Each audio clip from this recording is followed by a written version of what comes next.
You're watching Town Talk. Joining me today is Nina Coleman. She's the Director of Natural Resources here in the town of Barnstable. Nina, thank you so much for joining us. Thank you for having me. So we're going to talk dogs and Great. all sorts of things that have to do with dogs, having a dog in the town of Barnstable, what's required of you, where you can bring your dog, and all that fun stuff. So let's start with dog licenses first.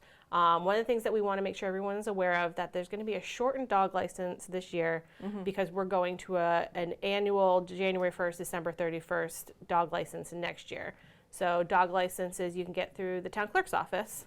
Through the town's clerk's office, that's correct, and they will be going on sale at the end of May, and it'll be a 6-month period. Obviously, it'll be a reduced rate, Right. And then starting coming into 2025, we'll get everybody back on track for a year permit. And we do also, while we're doing this, we're trying to be more available for permits. We really want our licenses. We really want to get more dogs licensed in the town. We recognize that we probably only have like 40-50% of our dogs licensed, so we're trying to be as user-friendly as possible. You can come into MEA, come to into the clerk's office, and then online is actually pretty simple. Even I can handle it. You do need to upload your rabies certificate, but all you need to do is take a picture of it and it plops it right where it needs to go, so that's user-friendly as well. Great. I didn't know that you could get them at MEA now, so that's another place. Maybe if you live over on that side of town, you don't come to town hall that often, you don't come to downtown Hyannis, you can stop over your office. Can people get them? So we're recording this in early April, but licenses are available in May. Can you renew your license early? I don't have an answer for that. Oh, okay. Yeah, sorry about that, but we need to switch over to the new year. New system. So okay. it is going to be May. Those expire on July 1st. Okay. So that gives us June to renew them. Okay. And let's talk about some of the parameters for having a dog license. Any dog over 6 months should be licensed in the town of Barnstable, and they need to have their rabies vaccination. And what is the benefit of licensing your dog in the town of Barnstable? So many benefits. First of all, it's the law. So obviously we don't cite people right out of the gate. We give you an opportunity to come into compliance, but is required. Right. A big portion of it is that if your dog gets lost, we have all that information right there. So if your dog has a tag on, we can quickly reunite you with your pet. So it's really important to do. We're able to have a better grasp of what's going on with where the dogs are in our town, and be able to make better decisions as well. We have this new program where we can even be like, oh, we have a border collie and they're in downtown Hyannis, and we can actually look through our data and be like, these are some possible dogs if your dog didn't have its tag on it. So we have all kinds of new digital opportunities to improve reuniting pets with owners. Yeah, and I know that's a big thing. It's a big thing on social media. People lose their dog, and people are posting saying, I found this dog here, I found this dog there. If your dog is wearing their license, doesn't have any, doesn't have their name or anything like that. It just says Barnstable and the license number and I think the date on it. And you can call animal control. They can look it up, and they can, like you said, just that reunification, because we all know that dogs, they're tricky little creatures. They like to run away. They like to slip through fences. Their leash breaks, all sorts of different things. So it's just a way to it's another layer of protection for able to reunite yourself with your dog if they do get lost. And like you said, it is the law. It is the law. Yeah, absolutely. Law. And they just need to be 6 months old and have their rabies vaccine. That's correct. Yep. Right. So let's talk about how many dogs people can have, because I think you can have 3 dogs and you don't need anything special, but if you have 4, 5, or 6 dogs, you do need to have a multi-dog permit. That's correct. And when we say dogs, it's dogs over 6 months old. So that kind of helps with maybe somebody's having puppies at their house. Right. But yes, you can have 3 dogs over 6 months old. They all have to be licensed. I want to say the license is cheaper if your dog is spayed or neutered. Oh, great. Which is important to know. We want to have that sliding scale.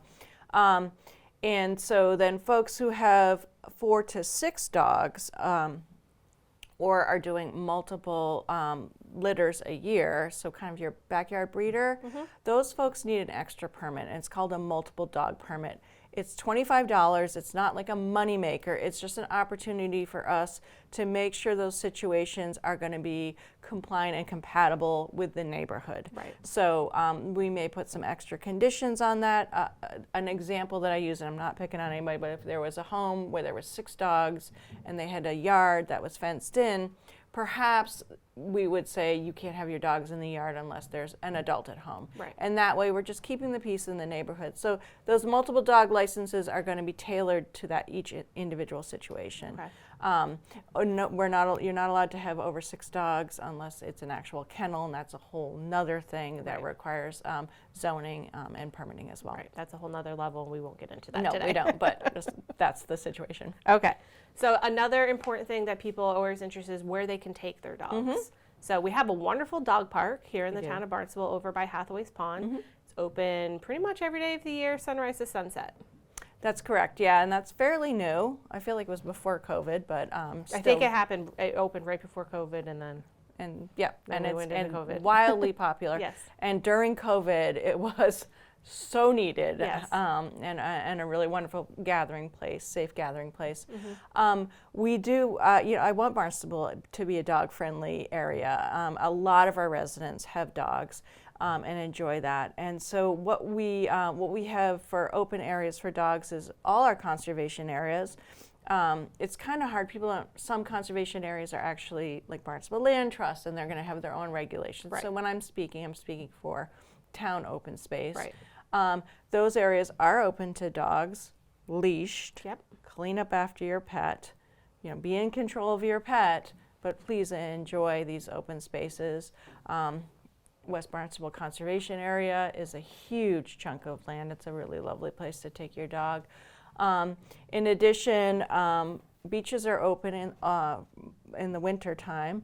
We're coming into times of the year where we do need to, I know we're going to talk more about this, but times of the year that we need to close beaches for various health reasons or endangered species protection. But all your beaches are open, again, leashed. Yes, leashed. Leashed, and definitely, clean up after your pet in those locations as well. Yeah. So if there's any questions about is this an appropriate place, please reach out to our department or reach out to the conservation department if you have any questions about specific areas. Right. So let's go into the beaches. So dogs are allowed on beaches from September 16th to May 14th. And they are not allowed on beaches bathing beaches, I should say, May 15th to September 15th. And there's, health reasons for that. So let's talk about that. Okay, so bathing beaches. Yes. That it's very confusing, and I'm trying to streamline this, but I'm also trying to be flexible enough that we're making sure that everybody kind of has a place to go. So bathing beach is a defined beach. It's basically where you see your lifeguard stands in the summer. Right. That's the easiest way to describe it. So your big guys, Dallas, Calumet, Craigville. Colville's, there's a bunch of them. Yep. There's also some freshwater bathing beaches, designated bathing beaches, and those are closed when people are swimming, right? May 15th to September 15th. It's not compatible. It is not compatible. Even if your dog is extremely well behaved and you're picking up after your dog, there's patrons there with children who may not want your dog there. So we need to carve out spaces that are dog free. Right. Some of these areas that you speak of have dog areas nearby. Right. Particularly the ponds, and I'd be happy to answer any questions. Like there's certain ponds where there's a walking path. Hathaway's is a good example, where you have a bathing beach and we need no dogs in there, but there's walking paths and ways to water elsewhere. Okay. And then a thing that kind of popped up this year with, the endangered birds and things like that, there's been some new signage that has gone up, and then people are confused because they're not sure what's going on. So let's talk about the new signage. Specifically, I think a lot of people have got concerns about the Long Beach area because people love to take their dogs up to Long. People just like to walk out at Long Beach anyways. It's absolutely beautiful. Very beautiful, yeah. So let's talk about where you can walk your dog in that area and where you cannot, so that people are aware. And when they see the signs, they understand what they're seeing and why. Perfect, yes. So again, we just redid our regulations and we carved out a clause that certain areas of beaches could be closed starting April 1st for endangered species protection, so for our plover and tern populations. Right. And so there are 3 beaches that we did that for this year, and it's sections of beaches. It's not the whole beach. That's what the community wanted, so that's what we're doing. And the flip side of that is the community needs to listen to the signs and stay out of the areas we want them to stay out of and use the areas appropriately. So starting with, maybe we should start with Camas and Douses because they're easier. So Camas and Douses have areas that are signed no dogs beyond this point. So we've carved out areas around the endangered species which are starting to nest. And the rest of the beaches, those 2 beaches, is open to dogs until May 15th, until humans start wanting to swim, and we have that conflict. So that was kind of the compromise for Douses and Camas, and I gave you some visuals for that. Yeah, we'll have the maps up on the screen so people are aware of where that area is. Perfect. Yep. And then Long Beach has always been a challenge. So Long Beach is a conservation area, right? So it's not a bathing beach. No. And it's almost like there's only a parcel of town property and the rest of it is private. And it's private by multiple owners. So it's just really a complicated area. It is a lot of plovers, and the population is increasing there. And dogs are a huge issue off leash on Long Beach. Frankly, we've had major enforcement issues out there with what's called a take. So an interaction between an endangered species and a dog, that's illegal. So, so through this regulation that we just created, we're closing the front beach to dogs starting April 1st. And that's not going to make everyone, people are going to be unhappy with that. But we need to stay in compliance with the Endangered Species Act for many, many reasons, so that we can continue other activities in town here. So the whole front beach is closed starting April 1st, which has already gone by. What we did as a compromise, as a flip side to that, was we wanted to provide a place for dogs to go year-round, which hasn't been allowed there before. So instead of saying no dogs anywhere in that whole Craigville Covels, that's a huge area and a big neighborhood, and a lot of those people have dogs, we wanted to provide them one area that was safe for their dogs to go for the whole year. And that's always easier to direct somebody instead of just saying no, and that's kind of the way we like to manage. So on the back side of Long Beach, so the Centerville Riverside, we have created an area that's going to be, if everybody behaves themselves well enough, we'll be able to keep it as a dog-friendly area year-round. So and the things that they need to be doing, your dog needs to be on a leash, you need to pick up after your dog, and don't let your dog be a nuisance to other people that are enjoying that beautiful area. I think that's important for people to remember. It's like you're creating this space, it's year-round, so the May 15th, September 15th, you can still take your dog down there to the backside of Long Beach on the Centerville Riverside. But everyone needs to follow the rules.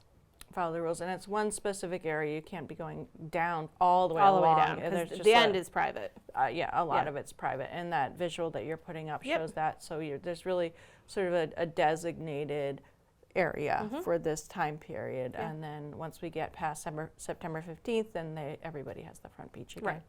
And we did this throughout town, frankly. There's a number of appropriate places where we don't have health issues, we don't have shellfish issues. That would be another reason to close shellfish, and we don't have endangered species issues that have historically been closed. And so what we were trying to do was create areas in neighborhoods where people could get their dog to the water. And so there's a number of little ways to water that we have just recently opened. And we tried to have them throughout town. I tried to engage councilmen and women, and certainly civic associations if they want me to come and talk about these areas or suggest areas, I don't want to go in open areas and then have the people be like, wait a second, that's not what we want. So I again ask people to give us a call. We can tell where in your neighborhood or your village there might be a little spot that you can get your dog to the water year-round. And there's signage in those places now, so that people will know.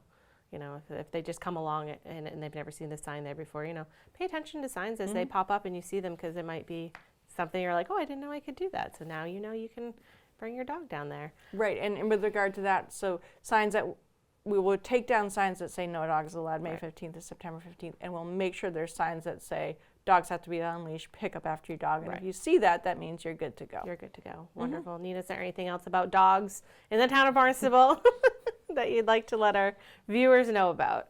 I think we covered quite a bit. We did cover quite a bit. We have a great team. Our animal control officers is a great team. We really are dog friendly. Occasionally, our services are asked for, and we need to, address issues to keep the peace. But overall, certainly reach out to us with any questions, and have a great summer. I'm hoping that dogs are happy and getting in the water this summer, and we find that balance, right? That's what I'm always looking for, is that balance. That balance. Great. Nina, thank you so much for joining us. Of course. Thank you.